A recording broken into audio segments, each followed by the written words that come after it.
వ్యక్తులు నీతో ఉండాలంటే చాలామంది అంటూ ఉంటారు, అన్న నాకు అప్పులు ఎక్కువైపోయినాయన్నా, నాకు బాధ ఎక్కువైపోయిందన్నా. నీ దగ్గర డబ్బులు లేకపోతే నీ చుట్టూన మనుషుల గుణాలన్నీ బయటపడతాయి. నువ్వు అప్పుల పాలై రోడ్డు మీద పడ్డప్పుడు నీ చుట్టూన మనుషుల సంగతి అర్థమైపోతుంది. నీ దగ్గర డబ్బులు ఉండవు, చూసినావా, ఫోన్ చేసి అడిగినప్పుడు నీ విలువ తెలిసిపోతుంది. అప్పటి వరకు మనం ఏంటంటే నా మనుషులు, నా దోస్తులు, నా ఫ్రెండ్స్, నా బంధువులు అనుకుంటుంటాం. మనం వీళ్ళే నాకు దైవం అనుకుంటుంటారు, వీళ్ళు లేకపోతే నేను లేను అనుకుంటావు. ఎప్పుడైతే నీ అకౌంట్ ఖాళీ అవుతుందో, కావాలని దేవుడు ఖాళీ చేస్తాడు నీ అకౌంట్. కొన్ని రోజులు నీ దగ్గర డబ్బులు లేకుండా వేస్తాడు దేవుడు.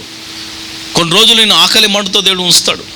కొన్ని రోజులు నీ పరిస్థితులను చీకట్లోకి తీసుకెళ్తాడు. ఎందుకంటే నువ్వు నమ్మకంగా డిపెండ్ అయిన వ్యక్తులు ఎలాంటి వారో అనేది నీకు తెలుస్తుంది. ప్రియులారా, యోసేపు కూడా అనుకున్నాడు, నాకు చాలా అన్నలు ఉన్నారు, నాకేంది బాధ అనుకున్నాడు.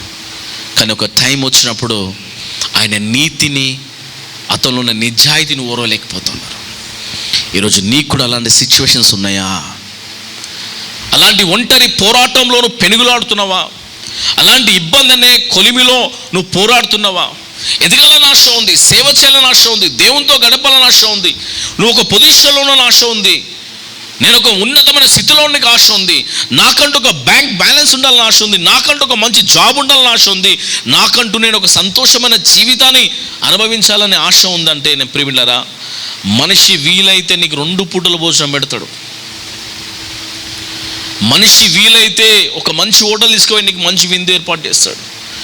మనిషి వీలైతే నీకు 4 సార్లు 3 సార్లు డబ్బు సహాయం చేస్తాడు. తర్వాత నీ మీద విసుక్కుంటాడు, నిన్ను దూరం పెట్టడం చూస్తాడు, నీ నుంచి తప్పించుకోవాలని చూస్తాడు, నిన్ను కదండి ఎలుస్తూ ఉంటాడు. నీ దగ్గరకు వస్తే నాదే ఖర్చు అయిపోతుందని చెప్పేసి నీ నుంచి తప్పించుకోనికి ప్రయత్నం చేస్తాడు. కానీ నిన్ను ప్రేమించే దేవుడు నిన్ను ఎప్పుడు విడివాడు. గట్టింపబరుస్తాం. ఆయన గొప్పవాడు ప్రియులారా.